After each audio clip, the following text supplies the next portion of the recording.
നമസ്കാരം, മലയാളി വാർത്തയിലേക്ക് സ്വാഗതം. ബ്രിട്ടന്റെ 5ാം തലമുറ യുദ്ധവിമാനമായ F-35B കഴിഞ്ഞ ദിവസങ്ങളിൽ ഇന്ധനം തീർന്നതിനെ തുടർന്ന് തിരുവനന്തപുരത്ത് അടിയന്തരമായി ഇറക്കേണ്ടി വന്ന സാഹചര്യം നമ്മളെല്ലാം അറിഞ്ഞതാണ്.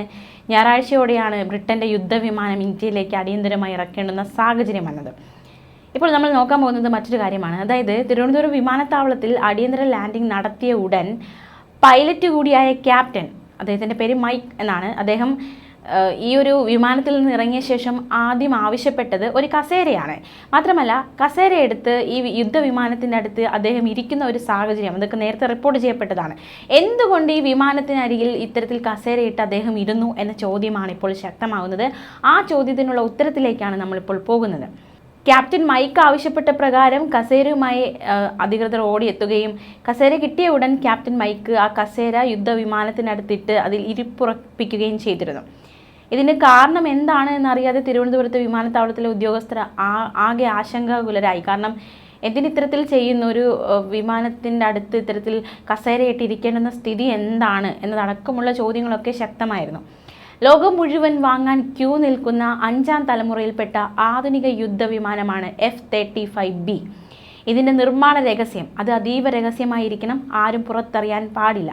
ഇത്തരത്തിലുള്ള ചില ലക്ഷ്യത്തോടെയാണ് ഈ പൈലറ്റ് ഇത്തരത്തിൽ ഈ ഒരു വിമാനത്തിൻ്റെ അടുത്ത് കസേരയിട്ടിരുന്നത് എന്നാണ് മനസ്സിലാക്കാൻ സാധിക്കുന്നത്. പരമരഹസ്യമായ കാര്യങ്ങൾ ആരും അറിയരുത് എന്ന ലക്ഷ്യത്തോടെയാണ്, അതിനെ സുരക്ഷിതമാക്കി വയ്ക്കുക എന്ന ഉദ്ദേശത്തോടെയാണ് ഈ വിമാനത്തിനരികിൽ അദ്ദേഹം നിലയുറപ്പിച്ചത് എന്നാണ് മനസ്സിലാക്കാൻ സാധിക്കുന്നത്. എന്തായാലും ഇന്ത്യ ഇതുവരെ ഈ വിമാനം സ്വന്തമാക്കിയിട്ടില്ല. അത്രയ്ക്ക് രഹസ്യ സ്വഭാവം ഉള്ളതുകൊണ്ട് തന്നെ ആരെയും വിമാനത്തിൻ്റെ അടുത്തേക്ക് അടുപ്പിക്കരുത് എന്ന ലക്ഷ്യം കൂടി ഈ ബ്രിട്ടീഷ് പൈലറ്റിനുണ്ടായിരുന്നു. അതുകൊണ്ടാണ് കസേരയിട്ട് അതിനടുത്തിരുന്നതും ആരെയും അടുത്തോട്ട് അടുപ്പിക്കാതിരുന്നതും എന്നാണ് ഇപ്പോൾ പുറത്തു വരുന്ന വിവരങ്ങൾ സൂചിപ്പിക്കുന്നത്. ബ്രിട്ടനിൽ നിന്നും അടുത്ത നിർദ്ദേശം കിട്ടുന്നതുവരെ ഈ ബ്രിട്ടീഷ് പൈലറ്റ് യുദ്ധവിമാനത്തിൻ്റെ അടുത്തേക്ക് ആരെയും അടുപ്പിച്ചില്ല എന്നതും ഏറ്റവും ശ്രദ്ധേയം. അത്രയും സുരക്ഷിതമായിട്ട് അല്ലെങ്കിൽ അത്രയും ആത്മാർത്ഥതയോടെ അതിനരികിൽ ഇരിക്കുകയായിരുന്നു അദ്ദേഹം എന്നതാണ് ഏറ്റവും ശ്രദ്ധേയമായ കാര്യം. പിന്നീട് ബ്രിട്ടന്റെ റോയൽ നേവിയുടെ വിമാനമെത്തി ക്യാപ്റ്റൻ മൈക്കിനെ കൊണ്ടുപോയി. അതുവരെയും മൈക്ക് വിമാനത്തിനടുത്ത് തന്നെ ഇരുന്നു. മൈക്കിന് പകരം പിന്നീട് പൈലറ്റായ ഫ്രെഡിയാണ് വിമാനത്തിന്റെ ചുമതല ഏറ്റെടുത്തത്. അമേരിക്കയിലെ പ്രതിരോധ ബഹിരാകാശ നിർമ്മാതാക്കളായ ലോക്ഹീഡ് മാർട്ടിൻ ഇവരാണ് F-35Bയുടെ നിർമ്മാതാക്കൾ. ലോകത്തിലെ ഏറ്റവും വിലയേറിയതും അത്യാധുനികവുമായ യുദ്ധവിമാനം. ശത്രുസേനയുടെ റഡാർ കണ്ണുകൾ വെട്ടിച്ചു പറക്കാൻ ശേഷിയുള്ള അത്യാധുനിക സ്റ്റെൽത്ത് സാങ്കേതിക വിദ്യയുള്ള വിമാനമാണ് F-35B. എന്തായാലും തിരുവനന്തപുരത്ത് അടിയന്തരമായി ഇത് ഇറക്കേണ്ടി വന്നു, ഇന്ധനം തീർന്നതിനാലാണ് എന്നതടക്കമുള്ള വിവരങ്ങളൊക്കെ നമ്മൾ കഴിഞ്ഞ ദിവസങ്ങളൊക്കെ അറിഞ്ഞതാണ്. F-35B എന്ന ബ്രിട്ടീഷ് നാവികസേനയുടെ HMS പ്രിൻസ് എന്ന പടക്കപ്പലിൻ്റെ ഭാഗമായുള്ള ഈ വിമാനത്തിന് സാങ്കേതിക തകരാറുള്ളതായി കണ്ടെത്തിയിരുന്നു. ഈ തകരാർ പരിഹരിക്കാൻ വ്യോമസേന എഞ്ചിനീയർമാർ ശ്രമം നടത്തുന്നുണ്ടായിരുന്നു. ഇന്ത്യയുടെയും ബ്രിട്ടന്റെയും നാവികസേന സംയുക്തമായി നടത്തിയ അഭ്യാസ പ്രകടനത്തിനായാണ് HMS പ്രിൻസ് എന്ന പടക്കപ്പൽ തിരുവനന്തപുരത്ത് എത്തിയത്. ഇതിൽ നിന്നും പറന്നുയർന്ന F-35B സാങ്കേതിക തകരാർ കണ്ടതിനെ തുടർന്ന് തിരിച്ച് പടക്കപ്പലിൽ ഇറക്കാൻ സാധിച്ചില്ല. അതിനിടെ ഇന്ധനം കൂടി തീർന്നുപോയി. ഈ സാഹചര്യത്തിലാണ് തിരുവനന്തപുരം വിമാനത്താവളത്തിൽ അടിയന്തരമായി ഇറക്കേണ്ടി വന്നത്. ബ്രിട്ടീഷ് നാവികസേനയുടെ F-35B തെല്ലും ആശങ്കയാണ്. അതായത് ഒരു യുദ്ധവിമാനം വന്ന് നമ്മുടെ രാജ്യത്തേക്ക് ഇറങ്ങുമ്പോൾ തീർച്ചയായിട്ടും വലിയ രീതിയിലുള്ളൊരു ആശങ്ക ഉണ്ടാകും. ആ ഒരു ആശങ്കയൊക്കെ ഉണ്ടായിരുന്നു. പിന്നെ ഇന്ധനം തീർന്നത് കൊണ്ടാണ് ഇത്തരത്തിൽ ഇറക്കേണ്ടി വന്നത് എന്ന വിവരം ഏറെ ആശ്വാസകരമായി മാറി. എന്തായാലും കുറച്ച് ദിവസങ്ങളായിട്ട് ഇത് തിരുവനന്തപുരം വിമാനത്താവളത്തിൽ നിർത്തിയിട്ടിരിക്കുകയാണ്. ലോകത്തിലെ ഏറ്റവും വിലയേറിയതും അത്യാധുനികവുമായ യുദ്ധവിമാനങ്ങളിൽ ഒന്നാണിത്. ഇൻഡോ പസഫിക് മേഖലയിൽ സഞ്ചരിക്കുകയായിരുന്ന ബ്രിട്ടീഷ് നാവികസേനയുടെ വിമാനവാഹിനി കപ്പലായ HMS പ്രിൻസ് ഓഫ് വെയിൽസിൽ നിന്നാണ് ഇത് പറന്നുയർന്നത്. റഡാറുകൾക്ക് കണ്ടെത്തുക ഏറെക്കുറെ അസാധ്യമായ ഈ വിമാനം ഇത് ഇന്ത്യയുടെ ഇൻ്റഗ്രേറ്റഡ് എയർ കമാൻഡ് കൺട്രോൾ സിസ്റ്റത്തിന് തിരിച്ചറിയാൻ സാധിച്ചു ആകാശത്ത് വെച്ച് തന്നെ എന്നതാണ് ഏറ്റവും ശ്രദ്ധേയമായ മറ്റൊരു കാര്യം. US പ്രതിരോധ കമ്പനിയായ ലോക്ഹീഡ് മാർട്ടിൻ നിർമ്മിച്ച വിമാനത്തിന്റെ പരിഷ്കരിച്ച പതിപ്പായ F-35I അതിർ യുദ്ധവിമാനമാണ് നിലവിൽ ഇറാനെതിരായ ഇസ്രായേൽ വ്യോമാക്രമണത്തിന്റെ മുൻനിരയിലുള്ളത്. F-35ലേക്ക് ഇസ്രായേൽ സാങ്കേതിക വിദ്യ കൂടി ഉൾപ്പെടുത്തി പരിഷ്കരിച്ച പതിപ്പാണിത്.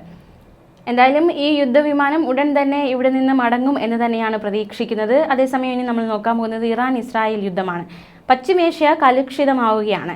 ഇറാനെ ആക്രമിക്കാനുള്ള പദ്ധതിക്ക് അംഗീകാരം നൽകിയിരുന്നുവെന്നും എന്നാൽ ഇറാന് അവരുടെ ആണവ പദ്ധതി അവസാനിപ്പിക്കാൻ ഒരു അവസരം കൂടി നൽകുകയായിരുന്നുവെന്ന പ്രതികരണവുമായി US പ്രസിഡന്റ് ഡൊണാൾഡ് ട്രംപ് രംഗത്ത് വന്നിരിക്കുകയാണ്. ഇസ്രായേൽ ആക്രമണത്തെ തുടർന്ന് ഇറാൻ സർക്കാർ നിലംപതിക്കുമോ എന്ന ചോദ്യത്തിന് തീർച്ചയായും എന്തും സംഭവിക്കാം എന്നായിരുന്നു ട്രംപിന്റെ പ്രതികരണം. ഇറാന്റെ വ്യോമ പ്രതിരോധ സംവിധാനം തകർത്തതോടെ ടെഹ്റാന്റെ ആകാശം പൂർണ്ണമായും തങ്ങളുടെ നിയന്ത്രണത്തിലാണെന്ന് ഇസ്രായേൽ അവകാശപ്പെട്ടിരുന്നു. ജനങ്ങളോട് ഒഴിയാൻ ആദ്യം ഇസ്രായേൽ സൈന്യവും പിന്നാലെ US പ്രസിഡന്റ് ഡൊണാൾഡ് ട്രംപും ആവശ്യപ്പെട്ടതോടെ ഏതു നിമിഷവും ആക്രമണമുണ്ടാകുമെന്ന് നിഗമനവും നിലവിലുണ്ടായിരുന്നു. ഇറാൻ നിരുപാധികം കീഴടങ്ങണമെന്നും അല്ലെങ്കിൽ പരമോന്നത നേതാവ് ആയത്തുള്ള അലി ഖമനേയിയെ വധിക്കുമെന്നും കഴിഞ്ഞ ദിവസം സമൂഹ മാധ്യമത്തിലൂടെ ഭീഷണിപ്പെടുത്തിയിരുന്നു ട്രംപ്. മാത്രമല്ല ആ ഭീഷണി ട്രംപ് വീണ്ടും തുടരുകയും ചെയ്തു. ഇറാൻ ഇസ്രായേൽ സംഘർഷം മൂർച്ഛിച്ചതോടെ തുടർ നടപടികൾ സംബന്ധിച്ച സാധ്യതകൾ US പ്രസിഡന്റ് ഡൊണാൾഡ് ട്രംപിന് കൈമാറിയെന്ന് US പ്രതിരോധ സെക്രട്ടറി പീറ്റ് ഹെക്സതും പ്രതികരിക്കുകയുണ്ടായി. ഇസ്രായേലിന്റെ ആക്രമണങ്ങളെ സഹായിക്കാൻ US പദ്ധതിയിടുന്നുണ്ടോ എന്ന് പറയാൻ അദ്ദേഹം തയ്യാറായില്ല. മധ്യപൂർവ്വ ദേശത്തുള്ള US സൈന്യത്തിന് പരമാവധി സുരക്ഷ ഒരുക്കിയിട്ടുണ്ടെന്നും അദ്ദേഹം വ്യക്തമാക്കി.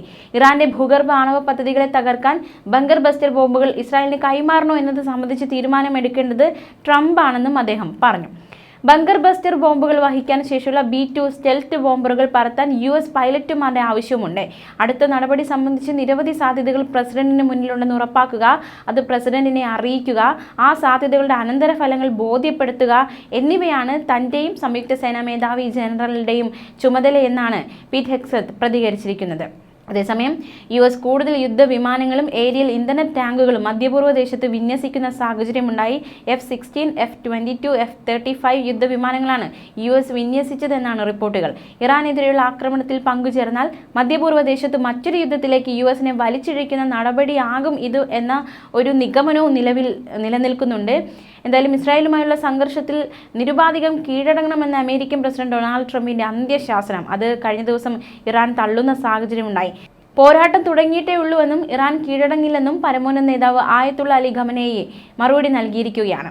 അമേരിക്കൻ സൈനിക ഇടപെടലുണ്ടായാൽ പരിഹരിക്കാൻ കഴിയാത്ത നഷ്ടം വരുത്തി വയ്ക്കുമെന്നും ഖമനേയിയുടെ മുന്നറിയിപ്പ്. വിവേകമുള്ളവർ ഇറാനോട് ഭീഷണി സ്വരത്തിൽ സംസാരിക്കാറില്ല എന്നുമായിരുന്നു കഴിഞ്ഞ ദിവസം അദ്ദേഹം പറഞ്ഞത്.